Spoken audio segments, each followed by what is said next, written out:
Good afternoon. My name is Sheila Lamb, and I'm with the Virginia SBDC Network. For those of you that are not familiar with our organization, the Virginia Small Business Development Center is a partnership program between the U.S. Small Business Administration, George Mason University, and local host institutions throughout Virginia. With 26 locations across the Commonwealth, we provide training and technical assistance to small businesses in their local communities. Our one-on-one advising services are available at no charge. Today's webinar, Success Through E-Commerce, is presented by the Virginia SBDC Network. Excuse me. Please mark your calendars for the next webinar in our digital bootcamp series, Keeping Up with Digital Marketing A's for Your Q's Chat GPT, on May 5th at noon. And I'll drop that registration link into the chat momentarily.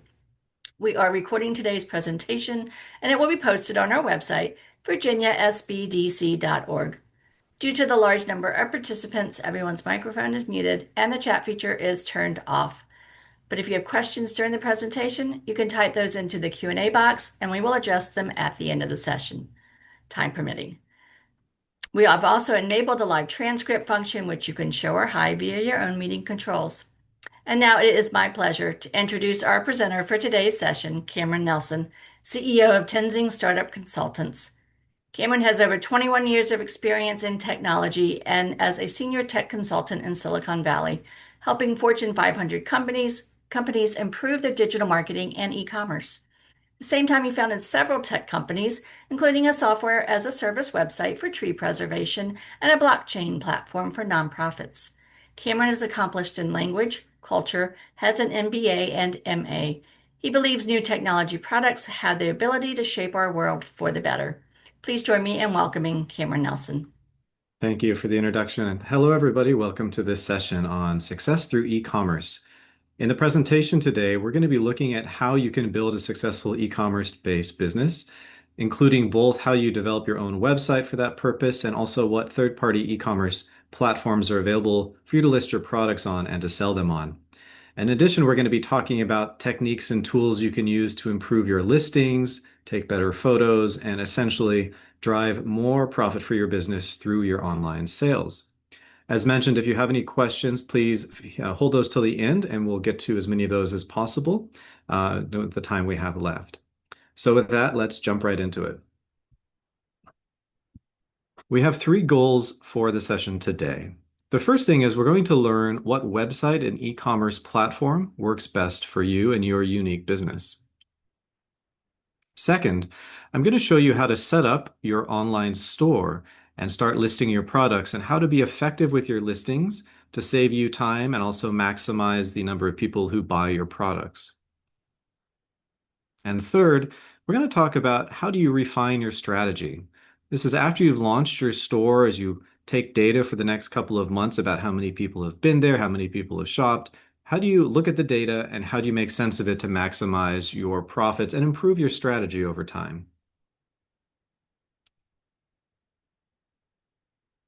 But before we talk about that, I want to look at the 5 reasons that are most important. These are the most important factors of why you want to be considering going into e-commerce for your business nowadays in 2026.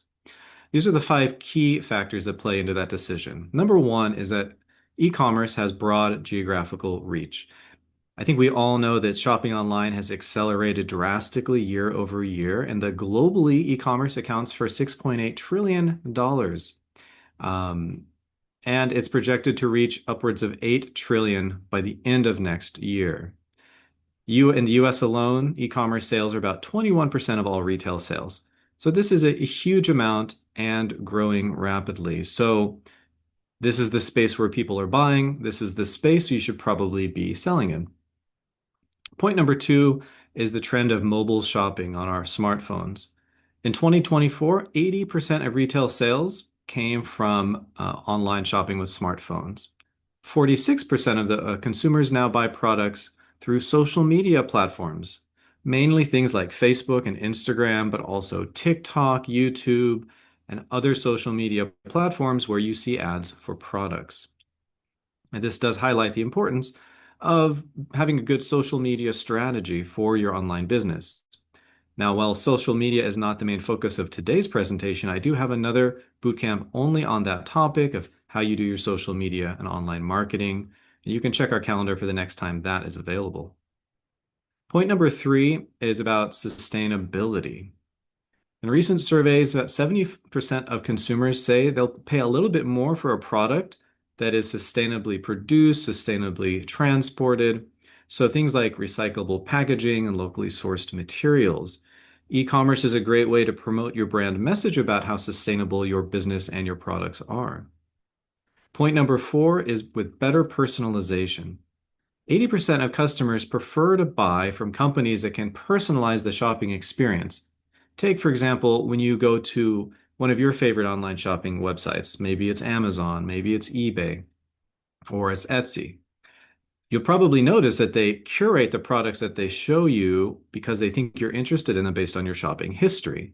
This is exactly the trend that even small businesses like your own can pick up on and personalize the shopping experience based on just the data that the platforms collect about your target market. And so this is usually a free way to tap into getting more people to look at your products who are interested in buying them.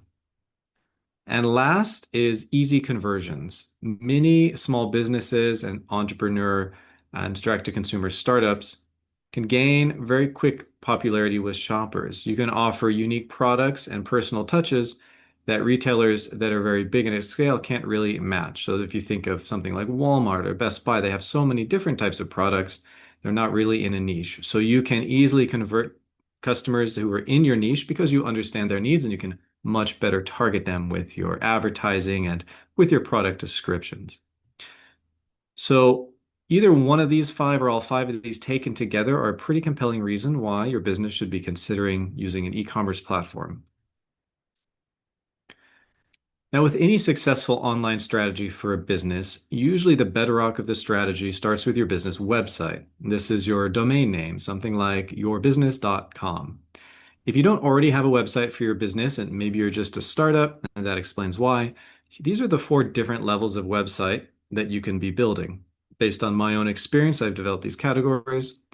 If you already have a business website, you can see which category you fall under, and maybe you can see reasons why you'll need to upgrade that to get the e-commerce shopping capabilities you need to sell your products.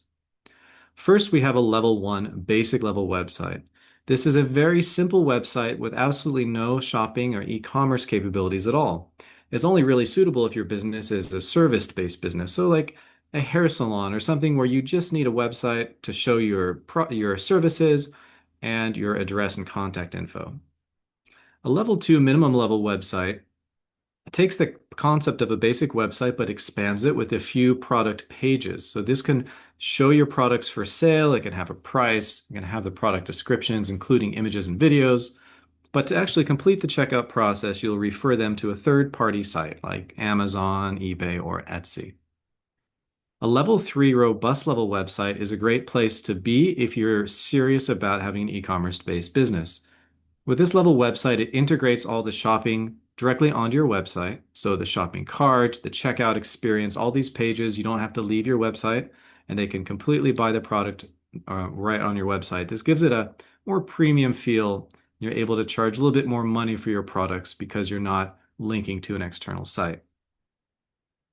And lastly, we have a level four or advanced level website. These are really most important if your product comes in different variations or sizes and shapes and colors, and it's a bit more complex to sell. Maybe you need video content. Maybe you need referral package, or you sell subscriptions. All these types of things can be enabled with an advanced level website. So let's say you already have a website and you're at a level two minimum level website right now, and you're thinking about upgrading. So these are the upgrade considerations you'll need to consider. Firstly, if you have no website, you can start with a level one website and get these at a very low cost from places like Wix.com, Squarespace.com, and Weebly. A minimum level website is, again, good for businesses that are selling online and it links to the third-party sites. It does limit the amount of flexibility you have as far as displaying the products because they're for sale and the checkout process is hosted off of your main website. A level three robust website is a great place to be if you're serious about this type of business model because it allows you to target your market with much greater customization. You might have different ad campaigns on Google or on Facebook or on TikTok. And you can have different landing pages or pages on your website where the clicks on those campaigns go. And those landing pages can be customized very specifically to the person who clicked on that link. Again, it gets into the personalization. So landing pages is a great benefit. Also, you can do A/B testing where you'll have two versions of the same page with one little difference. And over a period of a month, say, you'll test which version works better. And then you can learn your customers' behaviors. So a level three website is a great place to be. Level four websites give you the advantage of selling more complex products, especially if it comes in variations. So you might have shoe sizes or clothing styles and patterns. You might need a more fancy website to display those things accurately and help your customers buy them. So hopefully now you have an idea what level of website you're at and what level of website you need to be at to successfully be selling your products on your own website. And I get asked quite a bit, what are the costs of maintaining a website like this and even building it if you don't have one yet? So some of the costs you can expect, first off, the hosting cost is going to be the same to buy your domain name, no matter what level of website you're at. This is about $20 a year. Your hosting cost is that computer somewhere in the world that stores your actual pages, images, videos, etc. You'll start by paying around $50 a year for a smaller basic website, all the way up to $250 a year for a larger, more advanced website. Your email address at your domain name is another critical part of having a professional business online. You can get a very cheap email address for about $1 a month. And this is a fine place to start with if you have a low budget for your entire website package.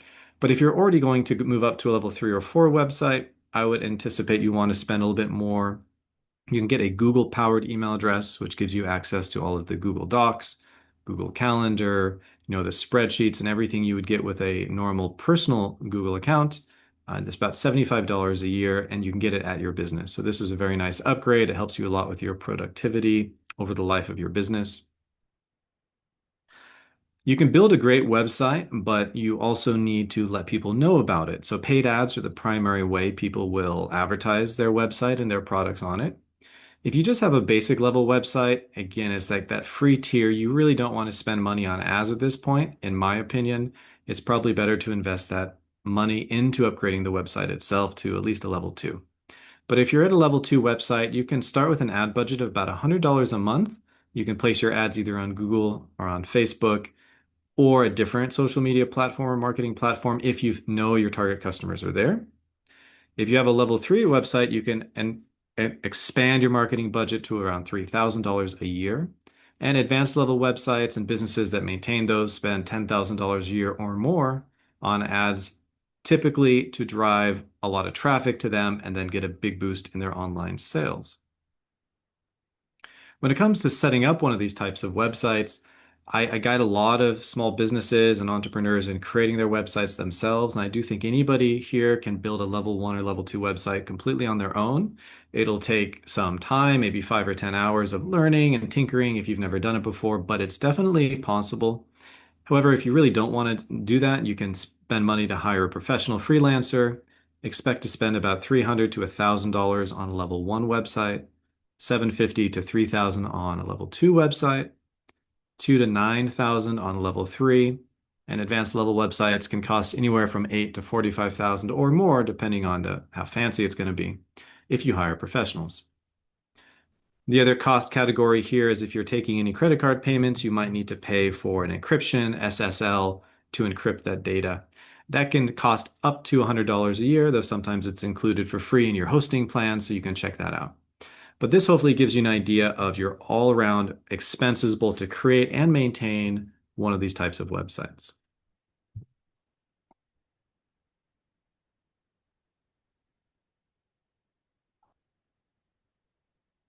So as I mentioned, your website is really your business's home presence on the internet. And it's very important that you focus on that first and make sure that is built to the level of quality your target customers expect, so it doesn't detract from your business presence online. However, many small business owners will also list their products for sale on one or more of these third-party e-commerce sites. So I'm going to talk about each of these five in some detail to help you make some decisions about if you want to list on one or more of these platforms in addition to your own website.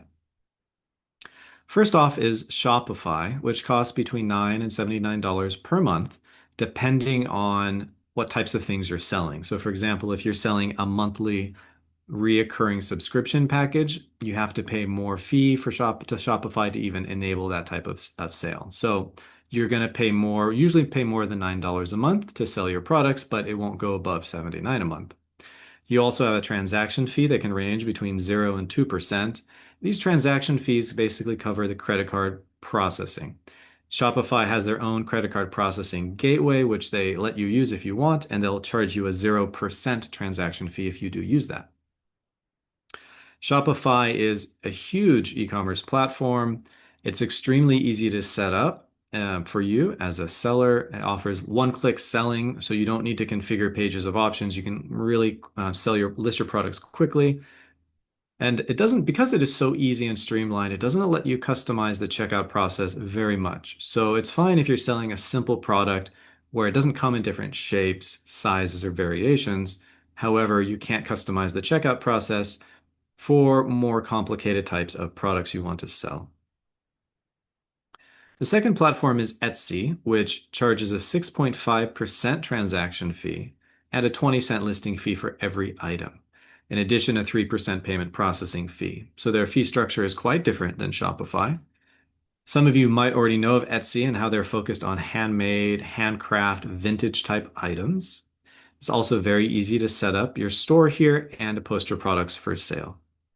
Third is Facebook Shops, which is different than Facebook Marketplace, as many of you might already use Marketplace, which is Marketplace is like a Craigslist alternative where you sell a one-off used item typically. Facebook Shops is more like Shopify, where you have an inventory of, say, dozens or hundreds of the same item. You want to sell them all. That's really what Facebook Shops is designed to do. They charge a 5% sales fee or a 40-cent listing or a 40-cent fee for any shipments of $8 or less. So if your item is a cheap item and it ships and it all is under $8, you only pay a 40-cent fee. Pretty good. It also features, is focused very heavily on small business owners and merchants. And the big advantage here with Facebook is it's the world's second largest search engine after Google and the world's largest social media platform by far. It has over 2.5 billion users.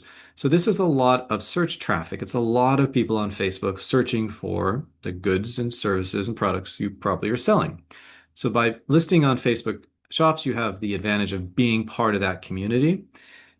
Keep in mind, Facebook collects a lot of data both on the shoppers and on the sellers, and they use the data to, better target ads and everything, but they also sell the data. So if you're familiar and comfortable with how Facebook gathers and uses data, this is a great place. If you're hesitant about the data they're going to gather and how they're going to use it, then you might want to steer clear of Facebook to sell your products on. Fourth here is Amazon. I think we all know Amazon. It is the world's largest e-commerce platform. They charge $1 per item or a $40 a month fee, and plus a fulfillment fee, which can range between $2 and $6. One big advantage of Amazon is that they own their own network of warehouses around the world, so you don't have to worry about shipping or receiving returns or doing customer service for the product sold here. Amazon will happily do all of that for you, and the more they do for you, the more of the fulfillment fee they're going to charge you. But a lot of businesses prefer to offload all of that work onto Amazon. They can literally ship Amazon a pallet of products, let Amazon, warehouse that, ship it out, package it, do all of that work, which really is time consuming for many small business owners. In addition to the warehouse features, Amazon has a really good system for selling things that come in multiple sizes, shapes, patterns, configurations, things like clothing or shoes, for example. But, they have a really good way of helping people find exactly the product that they need if it has a more complicated sales kind of process than something that's more simple. And fifth is Amazon Handmade, which is fairly new. I think it's only been around 4 years now. It competes pretty directly with Etsy in the sense that it's focused on this handmade and handcraft items. There is no monthly fee to sell on Amazon Handmade. There's a 15% fee on all sales. So arguably, it could be the most expensive place to sell your products. It gives you the same all Amazon experience, being the largest e-commerce platform, and you do have to qualify to be an official artisan, which involves a pretty lengthy application process, which can require multiple rounds of phone interviews, submitting legal documents, even video interviews I've seen necessary. So they do vet their artisans here pretty heavily, and it's not guaranteed you'll even get in. But if you do want to sell in these niche markets and you like the Amazon platform, then Amazon Handmade is a really good choice to look into. Next, I'm going to show you the home pages of these 5 different platforms, and we're going to talk in a little bit more detail of the pros and the cons of each to help you make a better decision of which platform or platforms you'd like to list your products on. So first off, let's talk again about Shopify. If you look at Shopify's homepage, they bill themselves as the global commerce platform. They say build your business with Shopify to sell online, offline, and everywhere in between. Shopify is actually really good at helping you unify your inventory system because they'll provide you a point of sale credit card swiping device, which you can use if you're selling at a farmer's market or in a store or anywhere out physically, as well as helping you manage your inventory with online sales, and they'll track it all in one place for you in one dashboard, one login, one payment, gateway. You can get paid. So they do unify the in-person and the online sales very, very well. And they really encourage you. They'll send you like a free credit card swiping machine, sometimes, and other times it's just really inexpensive. So they try to give you that all-around experience. It's very easy to use Shopify. They have their own payment processing network. Now, some people might think that a 0% payment processing fee sounds great, but keep in mind they are charging you fees in other places, so you're not necessarily getting a better bargain here. They're just putting the way they make money into different areas of the platform. It's very scalable, so you can sell on with 1 or 2 products on Shopify, or you can sell into the thousands of different SKU numbers and types of products. And they have a very big app marketplace. So this gives you flexibility when you're designing your online store. If you want to have some special features or fancier things, you can often just integrate these things for very low cost or cheap. You can also hire professional developers who can develop like a Shopify website and custom code with HTML or CSS or these fancy coding languages that can get quite expensive. So the fact that Shopify has a app marketplace, which gives you this ability to expand your website for low cost or free is great because in 5 years, in 10 years, your business might have drastically different needs than what it has now. And being able to be flexible with your website and how you sell is going to maximize your profits over time because you don't need to be hiring expensive developers to really maintain and adjust your website.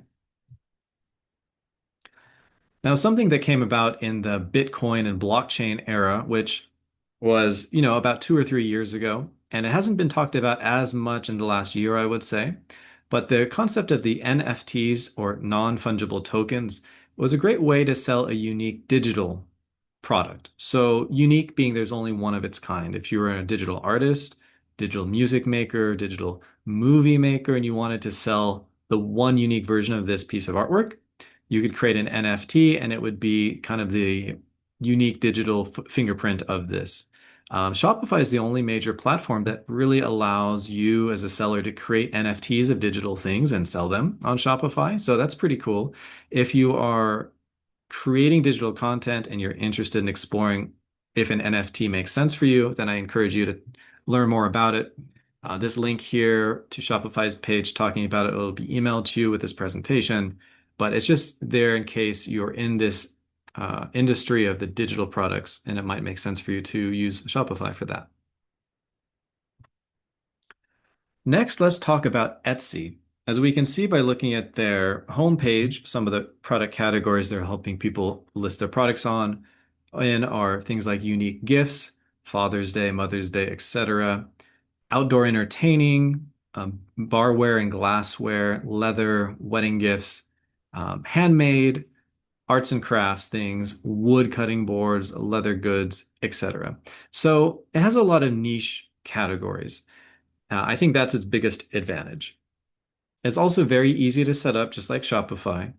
It has a built-in audience where people know Etsy and respect it as a place to get unique handmade products. So if you're selling in these categories, jewelry, textiles, things like that, you already have an audience that are coming here to search, which is great. They also give you helpful seller tools, including stats on visitors, how many people purchased items, and just some data that can help you refine your store over time. Third is Facebook Shops. Now, Facebook, it owns Instagram, of course, and probably well knew that, but Facebook Shops, when you post a product for sale there, it can be listed on both Facebook and Instagram, the two platforms. And together, these are huge platforms, over 2.5 billion users globally. So you have access to this massive, massive audience. It's integrated directly with social media. So if you're using Facebook and Instagram for either personal or business use, you know how fast and easy it is to make posts. So if you want to post for your business, posting about new products, then people can see the product in a post and just immediately go buy it, then this is a great way to integrate with your social media experience. You have the ability to customize the look and the feel of your online store with Facebook Shops as you do with the other platforms. And Facebook also gives you some great analytics and insights into your customers' buying behaviors. You can see things like which of your products are selling the best and the worst. You might find it interesting that a lot of people went to a certain product page, but a very small percent bought the product on the page. Can lead you down questioning reasons of why. Maybe there's a problem with the picture, description, or something that you can fix to increase your online sales. So Facebook can give you a lot of great insights like that. And I think this is a solid choice if you're already on the Facebook platform, if you're in the ecosystem, if you like their policies about privacy and data, then this is a logical choice. However, if you're new to Facebook, this can be off-putting how they collect your data and use it and sell it to their own profit without your permission, without your knowledge, really. They do what they want. So just keep it in mind before you jump onto Facebook Shops that this is one thing to consider, maybe a con for some people in listing on Facebook. Fourth is Amazon, again, the world's largest e-commerce platform. It's very well tuned machine at this point. They've really figured out every little, nuance to help people make that buying decision quickly and make them click that buy button. So they have a massive customer base. They offer those fulfillment services, which include the warehouse, the shipping, the returns, customer service, all of those things. They also offer the free Prime shipping. So this is great because if you're a seller, your buyers can get your products usually within 2 days or sometimes even like same day shipping. Amazon offers that in big cities. And this just makes it easier for customers to buy your product. They can get it same day, they can get it in 2 days. It's great. Places like Etsy, for example, you're going to be boxing it, mailing it yourself. That takes a lot of time. So a lot of people prefer the Amazon shipping services. And Amazon also gives you advertising tools. So if you want to promote your product, you can pay them money and they'll put your product at the top of the search result rankings. I'm sure we've all seen this. So just having the flexibility to promote products if you want to is an advantage in my opinion. So Amazon is great for reaching a big audience and having just a really fine-tuned e-commerce experience, probably the best in the world, which is why they are currently still the biggest in the world, even though they have a lot of competitors. I think the biggest disadvantage of Amazon is the risk of counterfeits and fake goods. And I'll give one example of this. A few years ago, I was working with a Central Virginia small business. They made handmade pastas and they shipped them dried in boxes to their customers. They were selling exclusively on Amazon for 6 or 8 months, doing really well, making over 100,000 in revenue per month and growing fast. And what was interesting is they were knocked off by somebody else who copied their packaging, who copied their product, who basically copied their name just with a slight variation and was undercutting them on price, selling an inferior product. And when the customer, well, they noticed they had a huge drop off in sales in a month, and they didn't know why until they found out this counterfeit product was in the market. And they contacted Amazon and they had proof and they had evidence that it was counterfeit, but Amazon wouldn't take no action. They would not ban the counterfeit producer. They wouldn't side with either side. They wouldn't choose sides.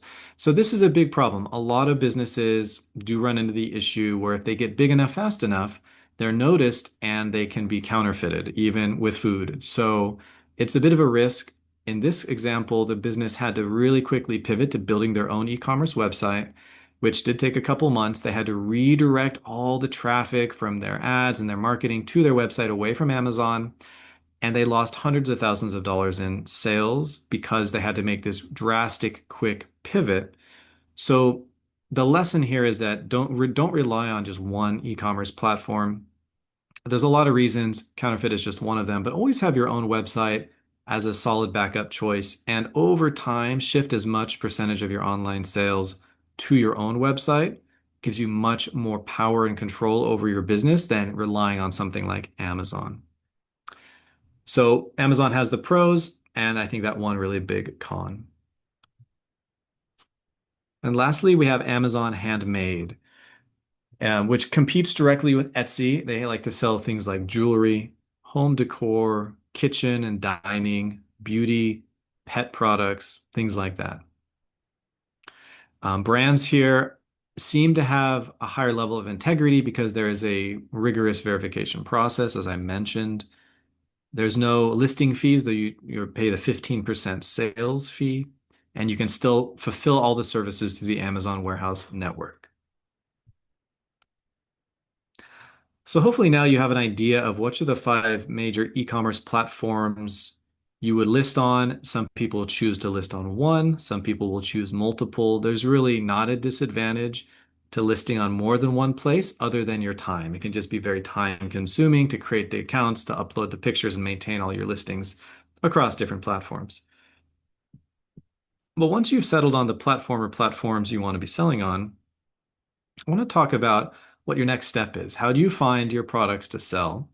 How do you customize your e-commerce template or the starting look and the feel of your website there or your selling page? And how do you add your products? Firstly, let's talk about how do you find your products to sell?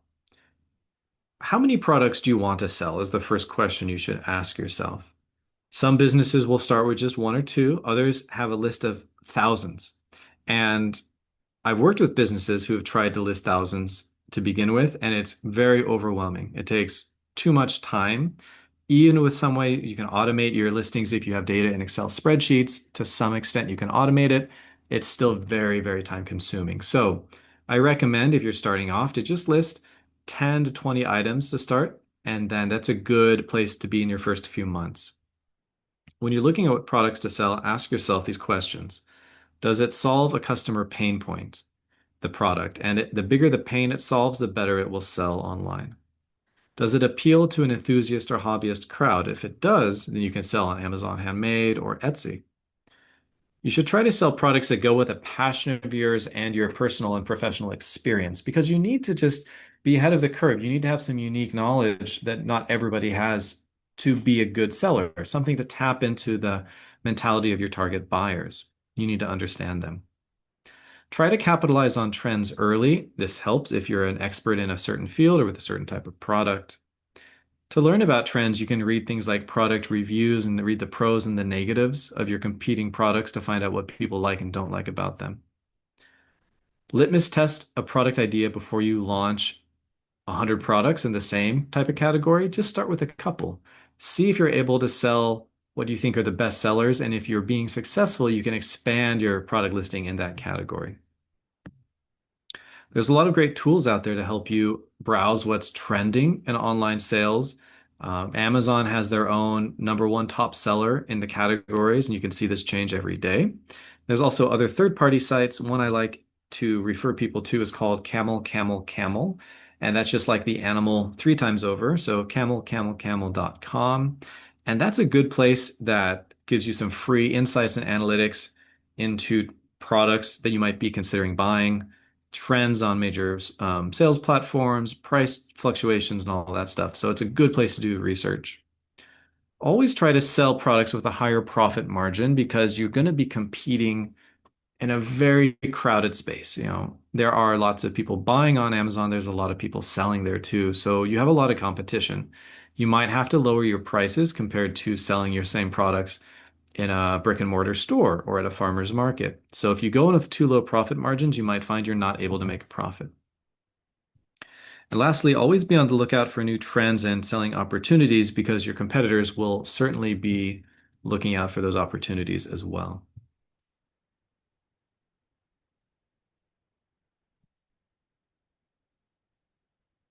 So with any of the five major e-commerce platforms we looked at, they're going to give you the opportunity to pick a starting template, which is like the look and the feel of your store. Some give you more flexibility here, some give you less. But when you look at the different types of templates you can start from and you're trying to pick one, ask yourself, what features do you want your store to have?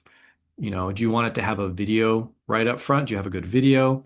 Look for a template that has that video place. If you have a lot of images, or maybe you have more text than images, try to decide what features you want your store to have. What style of home page do you want? How do you want it laid out and organized? A lot of this depends on who your buyers are. Are they, a younger demographic that prefers a certain type of configuration, or are they an older demographic? So understanding your buyers' behaviors is important. You can do research on that. How do you want your customers to navigate around your store? Do you want products in different categories? If so, what are the categories? You should think about all of these questions before you make the decision of your starting template. Once you've picked a starting template, you can then go on and customize things like your font and your text size and your colors based on if you already have a logo for the business. You want to match your colors and your font as closely as possible to give it that professional premium look that established online stores have. You can, of course, swap out any default images with your own, move around the positioning of your products, add in details of your products. If you have social media links that you're active on these platforms, it's a good idea to put them on your e-commerce store pages because your target buyers might not just go buy your product the first time they encounter it. They might want to do some more research about your company, right? See how active you are on social media. See if you have unhappy customers on your Facebook page or if you have happy customers. So it's nice to just have those social media links there linked so people can easily do that research and hopefully make that buying decision much quicker. The next thing you'll be doing is adding your products. To add any product to an e-commerce store, you'll need these pieces of information. The name of the product, the price you want to sell it at, the category that it falls under, the weight for shipping products, and a file for any type of digital products. So because it's a very competitive place to be selling online, you need to stand out. And the trick of having a great product listing comes down to the product description, the product images, and choosing the right product categories. So starting with the product description, I think we've all seen descriptions that we find pleasing and descriptions we find off-putting for some reason or another. So here's a few things to keep in mind. You want to avoid using complex jargon and abbreviations. You should never assume that if there's a certain term, like an abbreviation common in your industry, you really shouldn't assume people are always going to know it. If they come from outside the industry and they just see something they're not sure about, they can easily lose interest in your product and just leave and move on to something else. So always expel those things out, explain what they are. Don't use cliches. They don't really help explain anything in your product description, and avoid using long sentences. In fact, data shows that the best length of an e-commerce product listing is typically around 3 to 5 sentences of text and followed by some bullet points, which can be between 4 and 8 bullet points of additional information. So a little bit of text followed by bullet points, followed by really good images, which I'm going to talk about next. This is a secret to writing really good product descriptions. So product images might be the most important thing in differentiating your product online versus your competitors and helping people make that buying decision towards your products. So how do you take good product photos? First off, here on the picture on the left, we have an example of a photography light box. It's a very simple setup. You can buy these online for $30 or $40. It gives you a nice consistent background. It gives you an even lighting source, and you can put one product at a time, or You might choose to take a picture of a bunch of products. That's fine. You're going to get the even, consistent look on all your product photos, which is so important to having a perception of just a high quality, professional product listing online. So in addition to using a photography light box, always use high quality images. So sometimes you'll see a product image online that looks pixelated or even blurry, like it's out of focus. Don't use those. Always make sure they're high quality, sharp, and focus. Make sure all of your product images are of the same dimensions or aspect ratio. So you don't want some that are um, different sizes and shapes of rectangles, for example. It looks weird when they're jumbled together. They should be perfect squares. Maybe they're all landscape. Maybe they're all horizontal orientation, but they should all be exactly uniform. You can definitely take your own photos. A good smartphone from the last 3 or 4 years will take decent photos in a photography light box setup like this. You can even buy a cheap tripod, mount your phone on a tripod to get the exact same angle every single shot. Some e-commerce platforms, for example, Amazon, they let you use an option to take photos of a 360-degree view of your product, and then the viewer can actually spin the product around on the Amazon page and see what's behind it. So this can be useful if you're selling a product that has details on all sides. And if you have the option for a 360-degree view and it makes sense for your product, I encourage you to use that.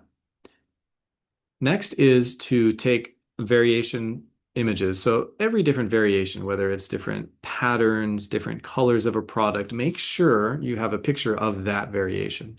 Shoppers are very hesitant to buy a product if the variation, like the color, isn't in a photograph. It's just really hard to make a decision if you can't see the actual photo. So it's really important to have those types of images. And next, make sure there's the option to, if you have a high resolution image, you can enable people can zoom in on that. So typically an image of 2000 by 2000 pixels or greater allows people to zoom in to see really fine detail. If you've got a product that benefits from this, so maybe it's fine stitching work or some other handcraft thing you really want to point out the quality, make sure you're taking high resolution photos, which will enable people to zoom into them. And lastly, the last tip about photos is if you take a photo from a camera, whether it's a smartphone or a big DSLR type, the file size is going to be really, really big, much too big to post online typically. You'll want to find a free image compression tool. You can just Google that, free online image compression. You'll take your large image, maybe at 10 megabytes, and it'll compress it down to around 200 kilobytes. So that would be about 1/20th of the size, and there'll be really no perceivable quality difference. You want to use these smaller compressed images when you upload your product images because they'll load much faster, which is very important just to give a good shopping experience. I want to give a few examples of what I think are good product images. There's a lot of different ways you can go about taking your product images, and you might see that some of these stand out to you as ways you can really highlight the quality of your products. First one would be something like a dimension image, particularly useful if you're trying to show the relative scale of your product versus some other object. You can have a ruler displayed here, something like that. The next one is a comparison chart, which is very common in online sales when you're comparing your product directly against a competitor's, where you highlight the advantages your product has that your competitors doesn't. Next would be a 3D image and combined with an infograph. Infographics are great. They use little icons to get across information. People don't like to read too much text, so they'd rather see it visually. Infographics are great for that. Also, other popular types of photos for listings for products are like the creation process. If you're doing woodworking, leatherworking, any kind of handcraft thing, go ahead and get somebody to take some pictures of you doing it and making the products. A scale shot, so jewelry, for example, it really does help to show how big the object is in relation to a hand or something else.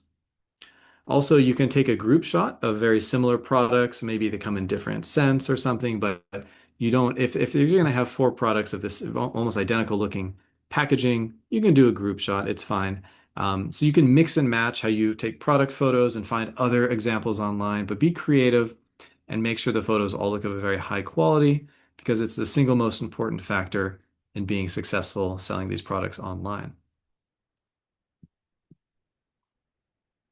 Another key trend I pointed out before was the sustainability of your products.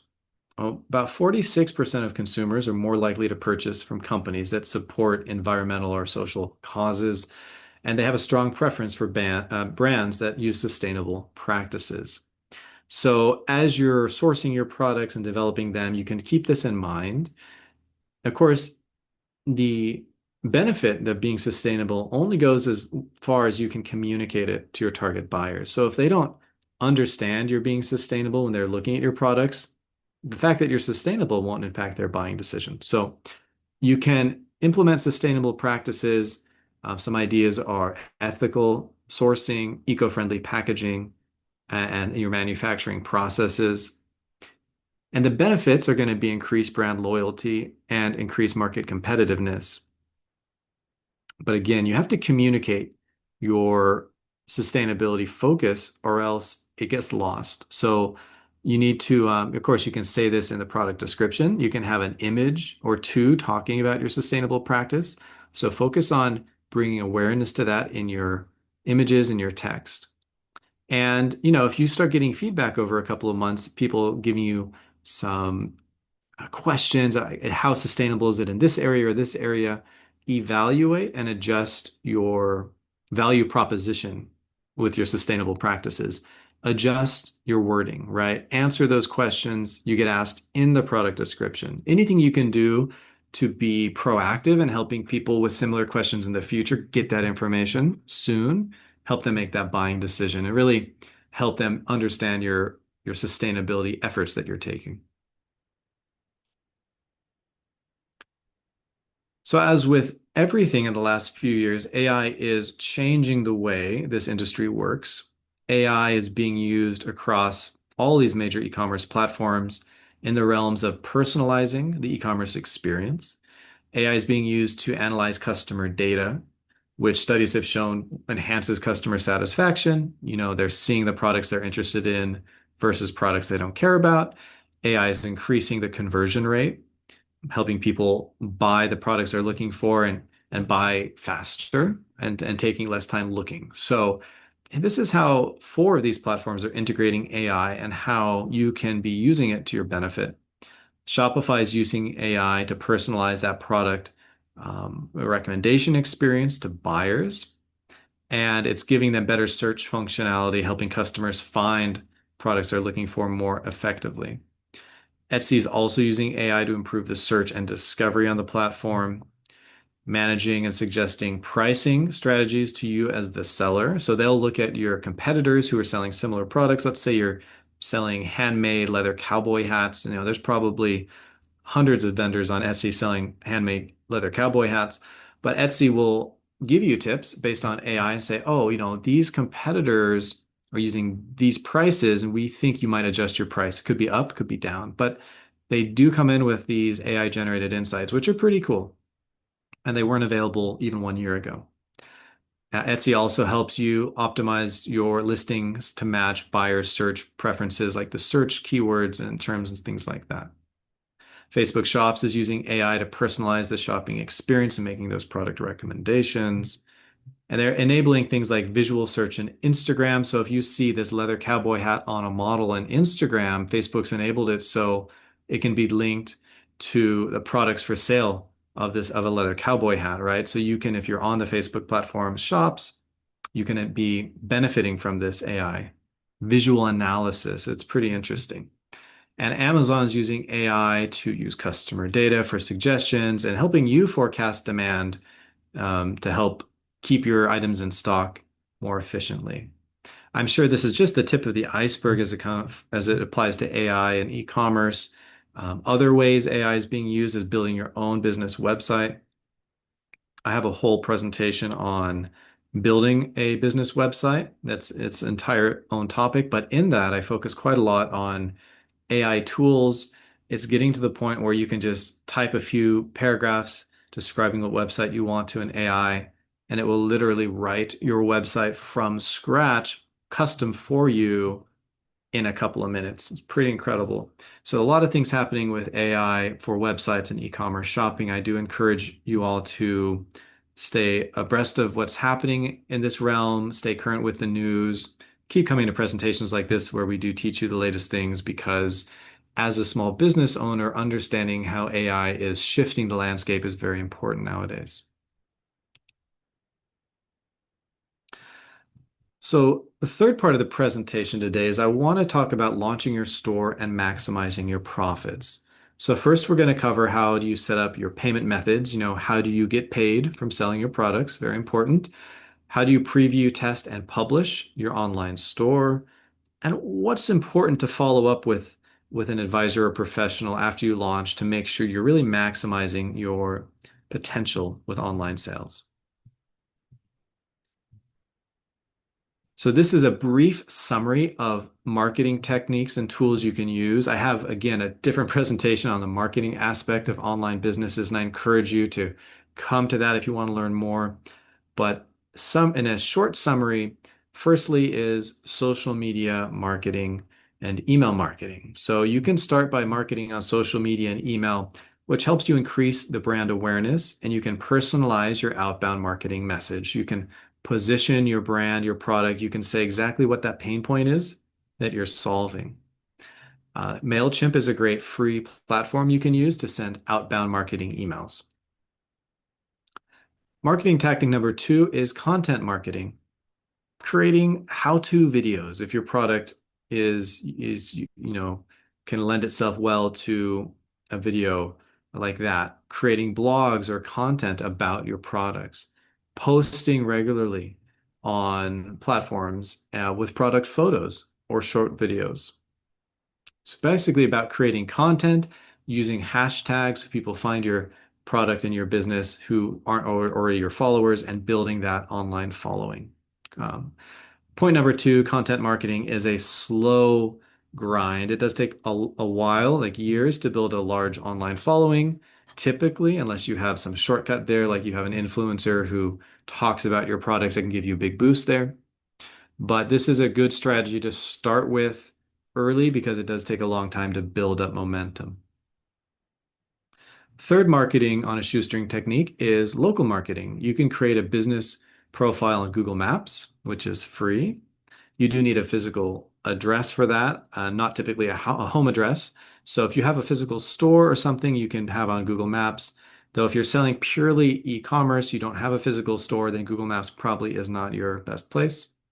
You can also list on this platform next door or local groups online, like Facebook groups, which are talking about the goods and the services you provide or the problem that you're solving with your business. And lastly is how do you design and how do you be productive with your online marketing?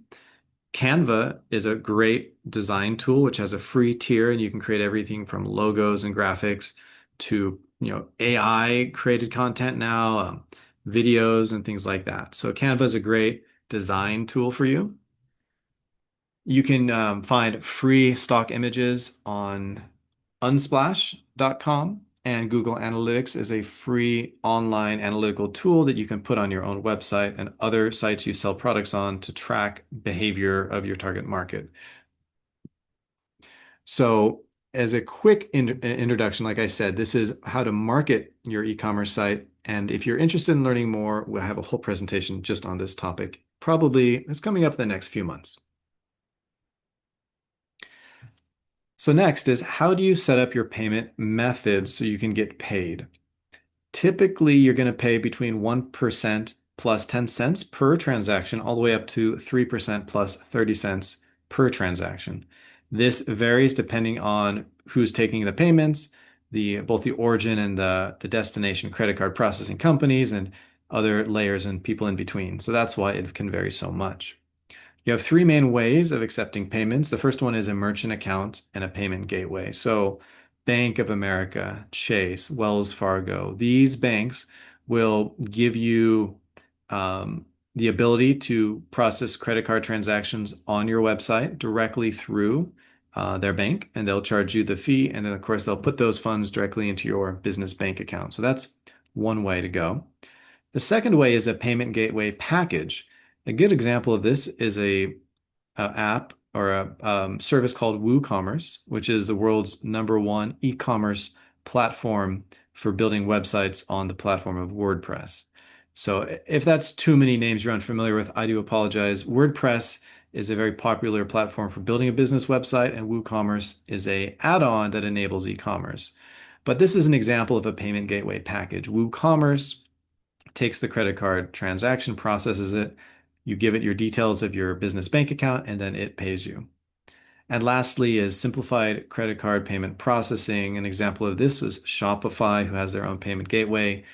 They'll say they charge 0% fees for that, and of course that they get the fees in other places. But the basic process with any of these is the same. You have your customer who submits an order, your store, they communicate, your store sends it on to the payment gateway. It goes to the issuing bank, to make sure the funds are available, make sure that the credit card is valid, and it gets an okay.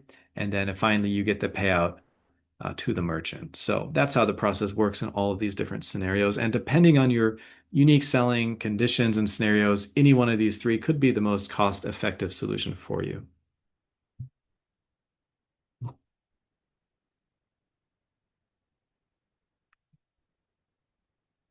The next important step before you're ready to launch your online store is to test everything very thoroughly. Whether or not you're just selling on your own website or you're listed on Etsy, Shopify, Amazon, etc., you want to go through these steps. So firstly, make sure all of the buttons work, the links, the checkout button. You might have a typo or it might be going to a wrong page. So you want to make sure that you don't have any links that don't go to the right places.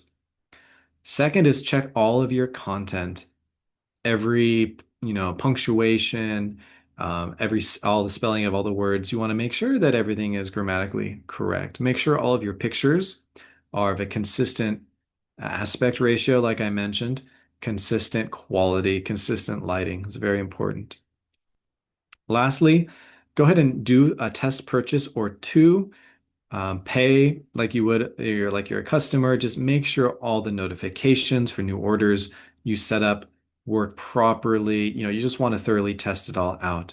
You can always refund yourself within like 24 or 48 hours. You can issue a refund and you don't pay any fees. You get the money back. So there's nothing to lose. You do want to test out the entire checkout process from start to finish yourself. So if this is the first time you're getting into e-commerce sales, you're going to be encountering a lot of new things, right? You're going to be setting up images, descriptions, pricing, a lot of data you'll be gathering. So it's a good idea to have a follow-up conversation with an advisor. They can be through the Virginia SBDC. They can be with a private consultant, whoever is knowledgeable about e-commerce sales. It's good to have a debrief meeting with them. And some questions to talk with them about would be, did you meet your sales and revenues goals in the first month? And if not, what happened, and talk about that. What feedback did you receive from your customers? Could be an email, could have been on a social media page, could have been a complaint they issued on an Amazon platform, whatever it is. What feedback did you receive? What products sold the best and the worst? What new ideas do you have for products to sell in the future online? What have you learned from your competitors? So hopefully in the first couple months, once you've set up your e-commerce store and you're listing your products, you are spending a couple hours a week looking at your competitor products. Your competitors are going to be changing their pricing, changing their product descriptions, changing their images. If there's certain trends you see would benefit you, you need to be aware that they're happening. So you should be learning from your competitors. Don't just assume online selling is a static thing. It is quite dynamic and changing. So probably every couple of months you'll be changing things and tweaking things to see how they work better. And so this goes into the last thing to talk about. What are you going to try to do differently going forward? Because, not every small business owner has all the answers right away. In fact, none of them do. So this is a learning process for first timers and even second and third timers selling different types of products online. The approach of what works will be different depending on the target market and the products that you're trying to sell. So I hope the information in the presentation today was valuable to all of you, and I look forward to taking your questions now in the time that we have remaining. Thank you. Thank you, Cameron. We do have a couple questions that have been popping in. So we'll go back and start at the beginning. Let's see. The first question was to keep customers on your site, can you recommend a tool to embed watermarks or customer information in a digital product similar to Gumroad? Yeah, so I hear two different parts of the question. The first one was how to keep customers on your site, which I think is can be considered separate from and maybe embedding watermarks. But to keep customers on your site, it's important to have, not just one image of a product, but maybe you want five or 10. It's going to give them more opportunity to really view and ponder the product from different angles. If you have a short video of a product, that's great because people are much happier to watch a 20 or 30-second video than even to look at 10 photos. They'd rather watch that short video. It just provides more information to them. Having a good product description, something that if it's too long, honestly, most people will skip reading it and they won't stay on your product page for enough time to decide to buy it. So you want the description to actually be short enough that they are like, okay, I can digest this within the 20 seconds I want to read. If it's too long, they'll just give up. So those are my tips on keeping people on your site a little bit longer. As far as embedding watermarks, it's not really a process that I've recommended frequently or that I often see an advantage of. So I guess I'm not sure why you'd want to do that. If you want to provide more details on that, and perhaps we could circle back. Also, I'm happy to maybe take that conversation offline if it gets into a little bit more details about your business. You want to just talk privately. And I'll just mention the email address here on the screen, which is help@virginiasbdc.org. If you want to email that and then follow up and just say you came to the presentation today and you'd like to ask me some more details about that question, then we can have that conversation one-on-one. Great. Thanks, Cameron. Let's see. Next question was, do we need to have an LLC to list on any of those that you were, all of the platforms you were talking Yeah. about? That's a great question. Generally speaking, no, you don't. And for those of you not really familiar, LLC stands for a limited liability company. It just means that you've set up a legal business to sell your products under. For almost all of these platforms, they don't care if you're a legal business or not.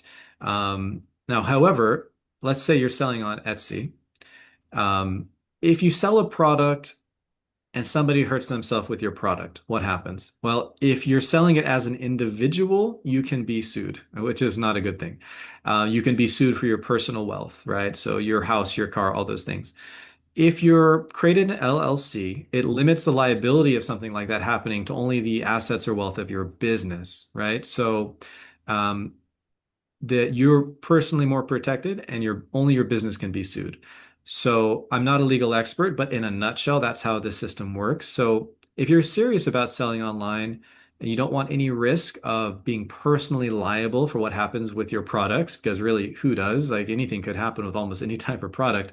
I would really recommend you consider creating an LLC. It's typically pretty inexpensive, like $100 a year, and you can do it within like an hour online yourself. But I do recommend you would speak to a legal expert, just get some more legal advice of why an LLC makes sense. I think it's 100% a good idea, but you want to make sure that it is the best fit for you. Because there's also other business types that are different than an LLC, which also limit liability. It can be more expensive, but it might make more sense for you depending on what you're doing. So yes, without being a legal expert, that's kind of my approach and my advice to entrepreneurs, but I do recommend you would talk to a legal expert for more detail. That was good advice. Let's see, another question. How does eBay compare with the top four platforms for handmade products? That's great. And I get asked about eBay enough that I think I'm going to have to expand and have six because I think eBay, if I was to have a sixth option of the major platforms, eBay would be number six because for a lot of businesses, it is a good option. It's especially good if you're selling like one-off products. It could be handmade products. I don't list eBay because it's not really set up as well for small businesses who just kind of are selling quantities of the same item, I feel, as something like Shopify or Etsy. But it can definitely work for you. So I'm sorry, I think I might have missed a pointed question in the eBay thing. Maybe you could just read that again, make sure I got it It all. was how did they compare with the ones that you listed? Yeah, I think it compares very well. There's not really disadvantages with eBay. They're very competitive. They have their own fees. They're not that cheap, but they have good systems in place to help you sell and help people search and find the products. So I encourage you to look into that. If you think your target market is looking for your products on eBay, then it's a good choice. Great. Let's see. For the example related to the counterfeit pasta on Amazon that you talked about, which platform would a company then choose, which is safer? Yeah. Well, the business, what they pivoted to was their own website. So having your own website, like that's where I started the presentation today, was talking about your business website and why you need that. It's the absolute safest place to sell. And the place to sell where you're going to get the highest profit margins because you're not paying another site to host. Now, the disadvantage is it does take more time and resources and money to build your own website. But I think if you're in online selling for the long run, it's absolutely worth the investment. I think it's the best investment you can make because it gives you ultimate flexibility. You have the most control. You're not beholden to Amazon. You're not beholden to counterfeit goods popping up there because they see you on Amazon. So it's the best all-around solution. The biggest disadvantage is you can have a great website with your products, but if you're not getting enough people looking at your website, you won't be getting the sales you want. So there is a balance there between advertising this great new website you built efficiently, um, and then having people going to the website. That's why many businesses use a hybrid approach. They'll have their business website, and anytime they can, they'll refer people to buy their products there. So say they do a news interview or they're mentioned on some influencer's website or in an interview. They'll try to direct people to their website for sure because they get the most profit margin. But they also are selling on Amazon or Etsy or Shopify because they're getting additional customers. They're finding them there. So that's also a good place. And eventually you can transition your user. So you might have a user who finds you on Shopify, but they want to come back a second time, a third time. You need to transition them to buy on your website the second time or the third time. So you're shifting people to your own website, and that can take years. It's a gradual process. And I will say one thing I help business owners with quite a bit is deciding what type of website they need to build and helping them even find a development team who can execute and build that for them. So if you have questions about building a website or revamping an old business website, again, feel free to reach out to us here at the email address. I can get those inquiries and we can talk more about that. Great. So this next one, I'm not sure if it's as much a question as a statement, but I'll let you react or confirm. It looks as though Amazon Handmade requires a professional membership, I guess membership fee at $40 a month. Um, Okay, it could be. Yeah, I check all the pricing once every few months. It could be a new thing actually, because I think the last time I checked there wasn't a fee, just a 15% flat sales fee. But it's possible they've added that. Yeah, all of these platforms they do like they're all kind of startups and they do tweak their pricing model from time to time. So yeah, you might find one is a little cheaper or more expensive than the data I had on that slide. Sure. Okay, let's see. Which platform, which of the platforms would you recommend would better serve someone offering financial services? So yeah, that's a great question. I mentioned briefly the service-based business because you're not selling a physical product, you're selling a service. So probably you're trying to get someone to pay you on an annual basis. Let's say you're a financial planner, you prefer to have repeat customers year over year. So they pay you like $1,000 a year and you work with them the whole year and you want them to come back time after time. So really what you're website is selling is a description of your services as well as the pricing as well as testimonials.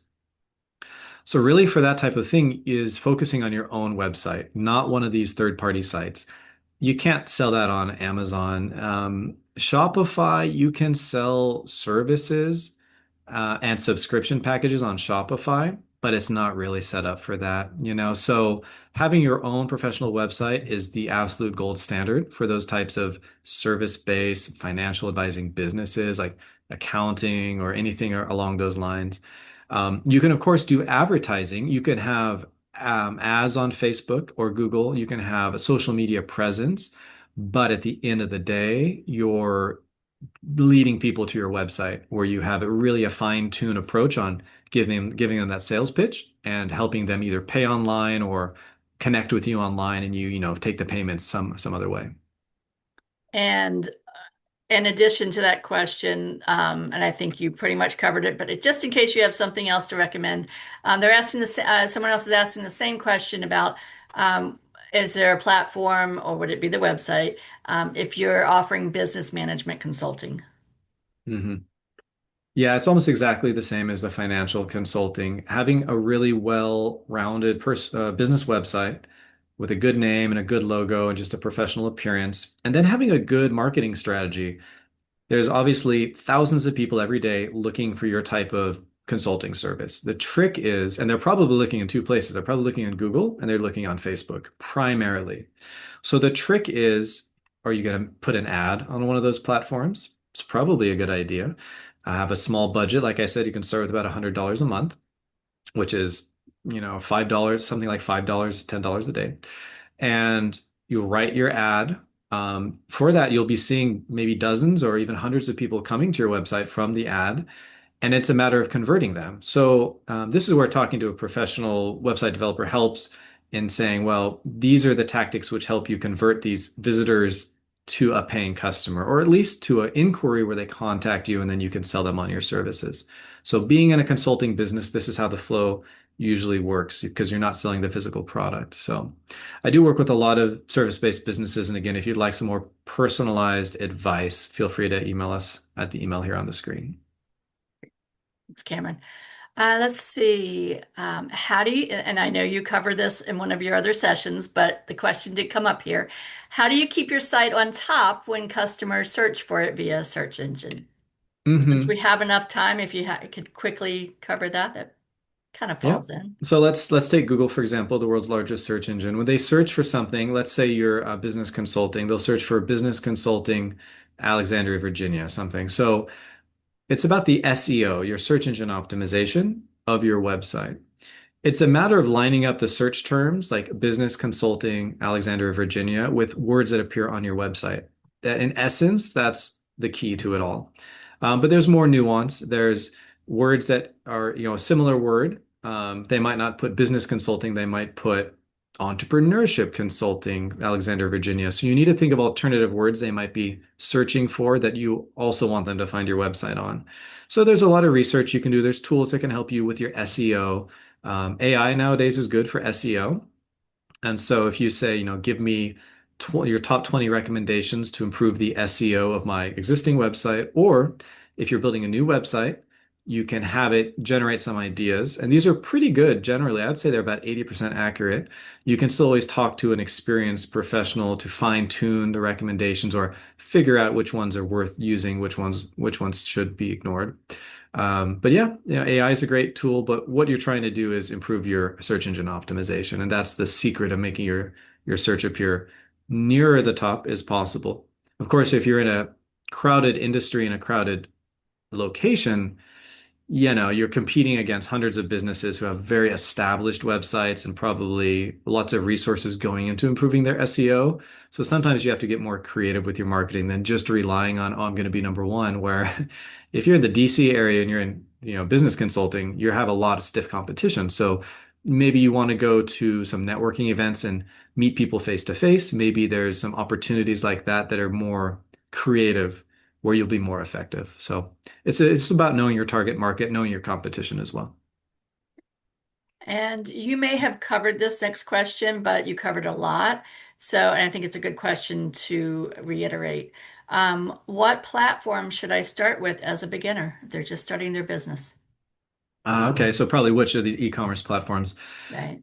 Well, I talked about kind of which types of products each platform focuses on, right? So handmade, handcraft is obviously Etsy and Amazon Handmade. Shopify and Amazon are very all-rounder platforms.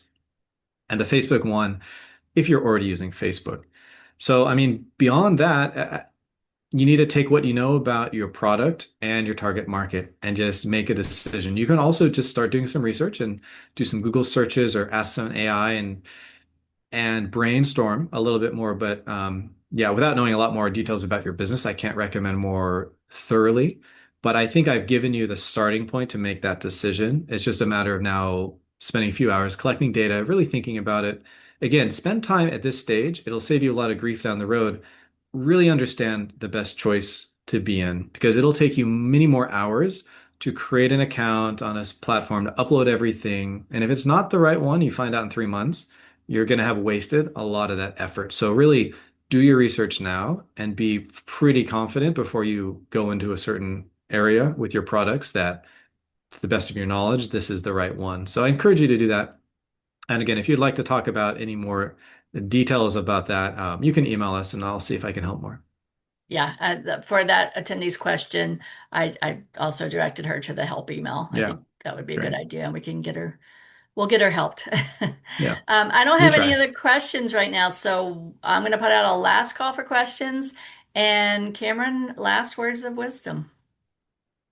Well, I think everybody has some great questions, and I just encourage you to stay current with your competitors. Always take a look at them, and also stay current with what's happening in AI because by the end of 2026, many things which influence how people sell online now in this month are going to be different, and it's only 8 months away. So things are going to shift a lot. Keep an eye on the news, keep an eye on like AI marketing trends, AI e-commerce trends, as I am, and as I teach these courses, because it's going to be important. If you're going to be successful in the next few years, you're going to need to know how that's shifting things. Great. Wonderful. No other questions have dropped in. So, Cameron, thank you as always. This was wonderful information. I love that you keep it updated for us. I want to thank everyone who joined us today and remind you you are going to receive an email with a link to both this recording and to the slides. If you would like to sign up for upcoming webinars or access recorded webinars, please visit virginiasbdc.org/training. This webinar and other SBD resources are designed to be used in collaboration with your local SBDC advisors. You can sign up for a free and confidential session by emailing help@virginiasbdc.org or via our website. And we hope to see you all at our next session. Take care, everyone. Thanks, everybody. Bye bye.